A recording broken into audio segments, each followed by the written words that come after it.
योजनाएं Hindi YouTube channel पर आपका स्वागत है। दोस्तों, जैसा कि आप जानते हैं कि मार्च के महीने की शुरुआत हो गई है और मार्च के महीने में देश में कुछ बदलाव भी आपको देखने को मिले होंगे।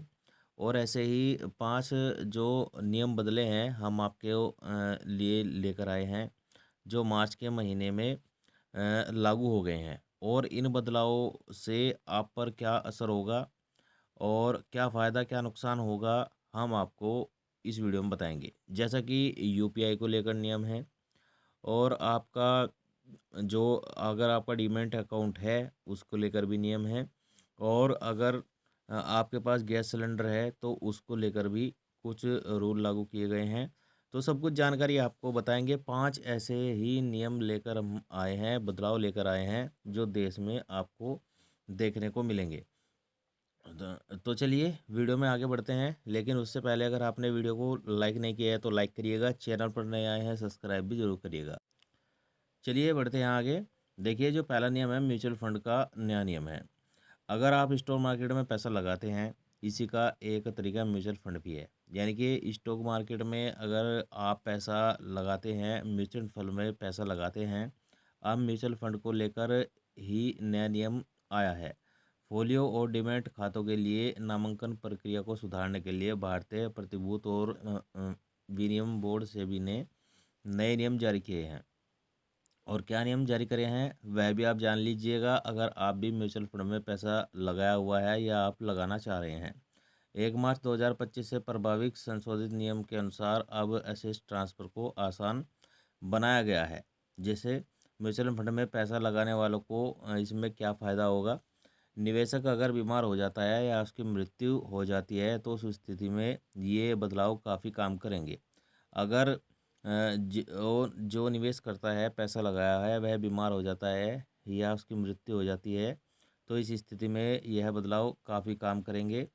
निवेशक अब म्यूचुअल फंड और डीमैट खातों के लिए 10 व्यक्तियों को नामांकित कर सकता है। यानी कि अगर आपका डीमैट अकाउंट है तो आप अपने 10 नॉमिनीज में बना सकते हैं।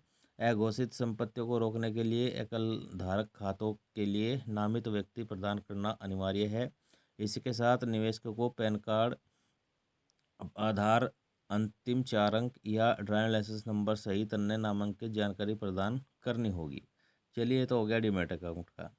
अब चलते हैं नंबर 2 की तरफ। गैस सिलेंडर के दाम बढ़ाए गए। तेल कंपनियों ने एलपीजी सिलेंडर की नई कीमतें जारी कर दी हैं। हालांकि कंपनियां हर महीने में ये अपडेट करती है। इस बार कोई नया नहीं है। दिल्ली और अन्य राज्यों में कमर्शियल एलपीजी गैस सिलेंडर के दामों में 6 रुपये की बढ़ोतरी हुई है। दिल्ली में 1797 रुपये में मिलने वाला 19 किलो का कमर्शियल सिलेंडर अब 1803 रुपये का हो गया है। यानी कि जो एलपीजी के प्राइस हैं वह 6 रुपये बढ़ाए गए हैं।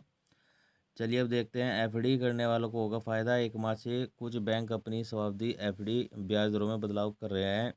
हाल ही में कई बैंकों ने अपनी एफडी दरों में समायोजन किया है और मार्च 2025 में इसी तरह के बदलाव आपको देखने को मिलेंगे। यानी कि एफडी में आपको ब्याज दरों में बदलाव देखने को मिलेगा। यूपीआई का बदल गया नियम।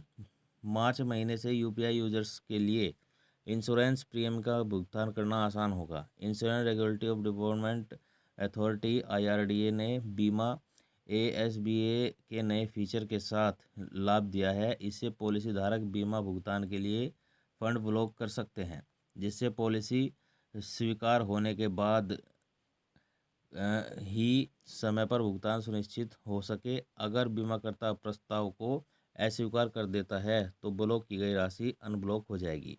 यानी कि आप यूपीआई से अपना जो अगर आपने बीमा किया हुआ है अपनी पॉलिसी का भुगतान कर सकते हैं। चलिए आगे देखते हैं। करदाताओं के लिए राहत। 1 मार्च को कई कर संबंधी बदलाव हो गए हैं।